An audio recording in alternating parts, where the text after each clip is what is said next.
Good morning, dear students. We are again back from a long interval in your own platform Biology Degree with a NEET concept lecture, the parathyroid hormone. Basically, in this lecture, beta, we are going to read and talk about the parathyroid hormone, which was being secreted by an endocrine gland, the parathyroid gland. In this lecture, we will try to cover these all contents, which are the location of parathyroid gland, the function of parathyroid hormone. Basically, the parathyroid hormone is denoted by TPH. The parathyroid hormone's function, basically, what is the osteoclastic and osteoclastic activity, what is osteitis fibrosa cystica, what is the antagonism between parathyroid hormone and thyrocalcitonin. This is TCH, the thyrocalcitonin. We will talk further. And lastly, the function of vitamin D in our body. It means in this lecture, we are going to deal with these all contents. So let's start. Beta, let's start with the location of parathyroid gland, which is secreting actually the parathyroid hormone. It means this parathyroid hormone is secreted by parathyroid gland. Parathyroid gland. And when we talk about the location of this gland, basically on the lobes of thyroid gland, there are two parathyroid glands on each of the lobes of thyroid gland. It means that this is the thyroid gland, this is the thyroid gland, and these are the two lobes of thyroid glands on which on the dorsal side of the lobes of thyroid glands, four parathyroid hormones are situated. These are the four parathyroid hormones, and I think P. So these are the four parathyroid hormones present on the each lobe of thyroid gland, two on each lobe. Okay, this was the location. It means the dorsal portion of thyroid gland. It means the parathyroid gland is situated on the dorsal walls of the lobes of thyroid glands, and the total number is 4. 2 on each lobe of thyroid gland. This was about the location of parathyroid gland. It means the endocrine gland, the parathyroid gland is secreting the parathyroid hormone, and basically when we talk about the parathyroid hormone is a peptide hormone, basically hypercalcemic in nature. It means I am repeating my lines, parathyroid hormone PTH is basically the peptide hormone, and of hypercalcemic nature. Hypercalcemic nature. What is the meaning of hypercalcemic nature? It means the parathyroid hormone will lead to the increase in blood calcium level. They will increase the level of calcium inside the blood. And how they will increase the level of calcium in the blood? We will see now. Now see that was the function of parathyroid hormone, that it was increasing the calcium level inside the blood. It means these are hypercalcemic in nature. But there is also another gland called the thyroid, which releases the thyrocalcitonin hormone, yes, the TCH, which acts antagonistic to the parathyroid hormone. It means the parathyroid hormone and the thyrocalcitonin, which was released by the lobes of thyroid glands. Thyroid gland releases thyrocalcitonin, which is denoted by TCH, and parathyroid hormone, which was secreted by parathyroid gland. These two are antagonistic to each other.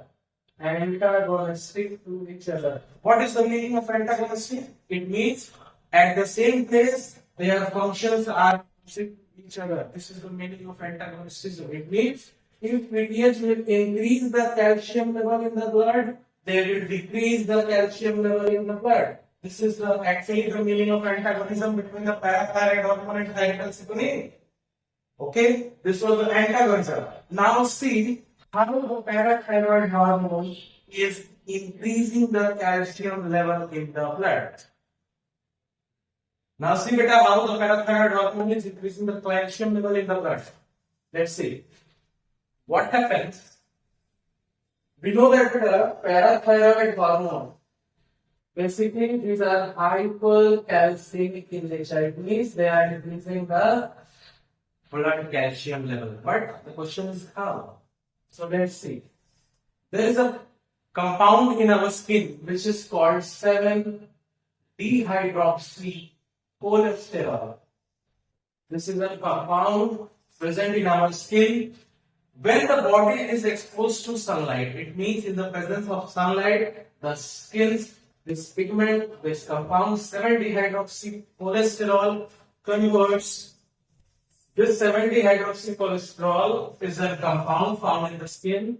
When it is exposed to the sunlight, this is being converted into 25-hydroxycholecalciferol. Cholecalciferol, which is basically the inactive vitamin D3. Inactive vitamin D3. Now, in kidney, in the presence of parathyroid hormone, this 25-hydroxycholecalciferol, which was an inactive vitamin D3, will be activated. It means it will be converted into 1,25-dihydroxycholecalciferol. Cholecalciferol, which is an activated vitamin D3. Now, when the vitamin D3 is being activated, this will act on the intestinal epithelium, as well as also act on the epithelium of PCT. It means the activated vitamin D3, which was being activated inside the kidney in the presence of parathyroid hormone, will act on the epithelium of intestine as well as on the epithelium of proximal convoluted tubule. Yes, I was talking about the PCT of nephron.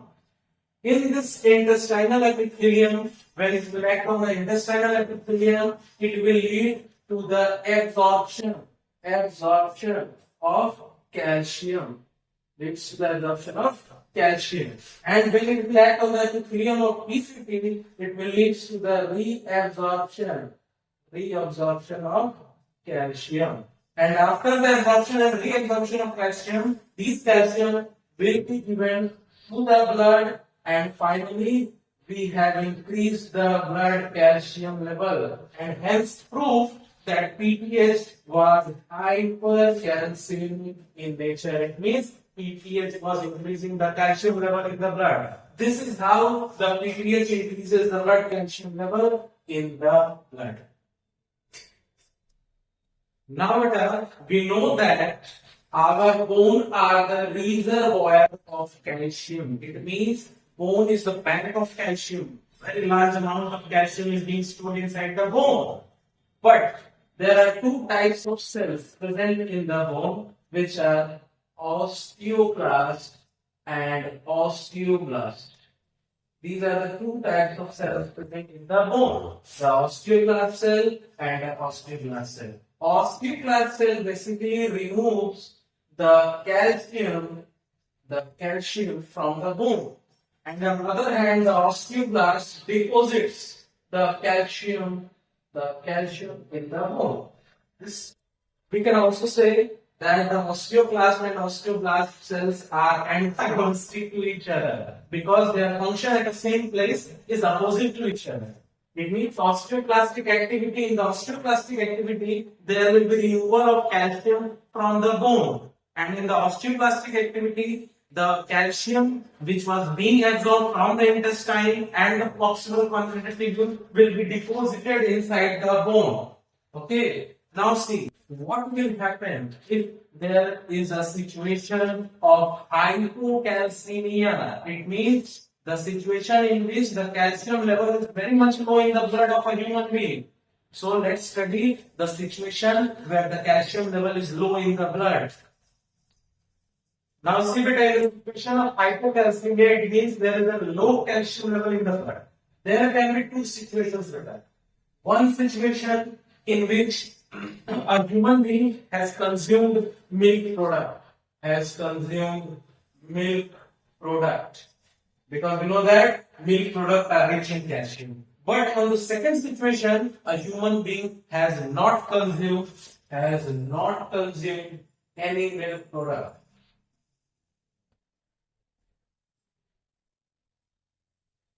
milk product. It means in this condition, there is no any of the source of calcium in the food of that human being. Now see what happened. First, let's see a condition from where the human being has consumed the milk product. The PTH will act on the osteoblast. It means the calcium absorbed by the proximal convoluted tubule and the intestinal epithelium will be directly given to the blood, and excess of the calcium will be given to the bone, which was the bank of calcium to store. But in the condition where a human being has not consumed any of the milk product, then unfortunately this PTH, the parathyroid hormone, will lead to increase in osteoclastic activity. Leads to the osteoclastic activity. It means the PTH will act on the osteoclast cells of the bone and start removing calcium from the bone. It means the calcium will be removed out from the bone, and this removed calcium will be given to the blood to increase the blood calcium level. It means if there is no any of the milk product, the PTH will only act as an osteoclastic activity and start removing the calcium from the bone, and which will lead to osteoitis fibrosa cystica. It means when there will be removal of calcium from the bone will start becoming weaker and weaker, and multiple fracture and easy fracture will be seen in that patient. This is the fibrosa cystica. Actually, the osteoitis fibrosa cystica that happens in the case of hyperparathyroidism. It means when there will be a hypersecretion of parathyroid hormone in the body by the parathyroid gland, it will lead to the osteoitis fibrosa cystica. It means there will be higher loss of calcium from the bone, and bone will start becoming weaker and weaker, and finally it will lead to such weakness of bone that can lead from a small injuries also. This was basically the osteoitis fibrosa cystica. This was the osteoitis fibrosa cystica, which was led by the hypersecretion of parathyroid hormone in the body. It means if there will be a hypersecretion of parathyroid hormone, better are you understanding the hypersecretion term? The hypersecretion means more and more secretion than the normal level. When there will be hypersecretion of parathyroid hormone in the body, it will lead to more and more osteoclastic activity, more and more removal of calcium from the bone, which will finally lead to the weakness of the bone in such amount that a small injury can also lead to a fracture. This was called the osteoitis fibrosa cystica. I hope these are clear to all of you better. Now a condition where there is hypersecretion of parathyroid hormone in the body. It means there is less secretion. Parathyroid gland is secreting less amount of parathyroid hormone. In that condition, this will lead to a hypocalcemic condition. Hypocalcemic means there will be less calcium level in the blood. And in the condition of hypocalcemia, basically the excitability of nerves gets increases, and when the nerves excitability increases, it leads to the tetany-like problems. You have read the tetany in the locomotion, basically in the skeletal system chapter. It means in the case of hypersecretion of parathyroidism, it will lead to a hypocalcemic condition in which the calcium level will be less in the body, which will lead to the excitability of nerve, which we can term as tetany meta. We have read the tetany in the locomotion and movement center, basically the skeletal system.